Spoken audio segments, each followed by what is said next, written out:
बिस्मिल्लाहिर्रहमानिर्रहीम। अस्सलाम वालेकुम। हमास ने निकाल लिया है इसराइल के आयरन डोम का तोड़। हमास ने एक ऐसा रॉकेट बना लिया है जो इसराइल के आयरन डोम को भी चकमा दे सकता है।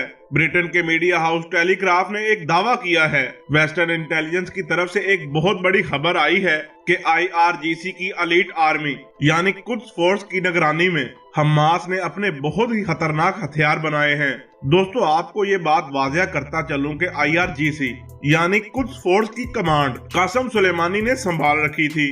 ये वही ताकतवर कमांडर था जो अमेरिका की तरफ से किए गए ड्रोन हमले में शहीद हो चुके हैं। इनकी शहादत के बाद ईरान में बहुत ही जबरदस्त मुजाहरे किए गए थे।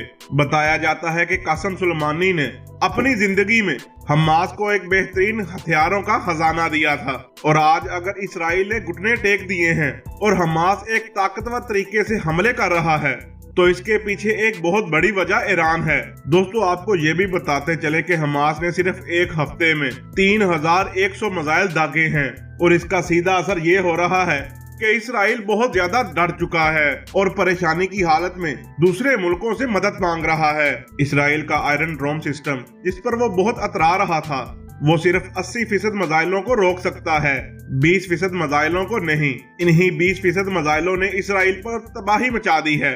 हमास ने एक ऐसा मिसाइल बना लिया है जिसकी रेंज 250 किलोमीटर है, और वो इसी मिसाइल से बार बार टारगेट कर रहा है इसराइल को। हमास के नए खतरनाक मिसाइल का नाम है 250 यानी कि 250, और इस मिसाइल की रेंज इतनी है कि वो पूरे इसराइल में कहीं भी किसी भी वक्त हमला कर सकता है। बार बार इसी हमले से इसराइल बहुत ज्यादा बुखला चुका है, क्योंकि इसराइल को इस बात की बिल्कुल खबर नहीं थी कि हमास के पास इतने ज्यादा खतरनाक मिसाइल भी हैं। हमास ने जब इस खतरनाक मिसाइल का इस्तेमाल किया, वो एलीट के एयरपोर्ट पर अटैक करने वाली थी, जिसे इसराइली फोर्सेस ने बहुत मुश्किल से न्यूट्रल किया। अबू उबैदा ने खुलकर धमकी दी है और इसराइल से कहा है कि पूरी दुनिया के ममालिक की मदद ले लो, हम तुम्हारे लिए अकेले ही काफी हैं। अबू उबैदा ने पूरे तरीके से ये ऐलान कर दिया है कि मिसाइल अयाश 250 का नाम यहया अयाश के नाम पर रखा गया है।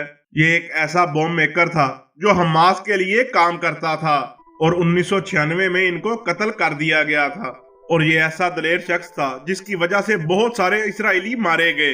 अबू उबैदा की धमकी के बाद कोई भी मुल्क इसराइल की मदद के लिए तैयार नहीं हो रहा, और अब इसराइल ये सोच रहा है कि हमने गलत लोगों से पंगा ले लिया है। दोस्तों, उम्मीद करता हूँ ये वीडियो आपको पसंद आई होगी। वीडियो अच्छी लगे तो लाइक एंड शेयर जरूर कीजिएगा। मिलते हैं अगली वीडियो में, तब तक के लिए अल्लाह हाफिज।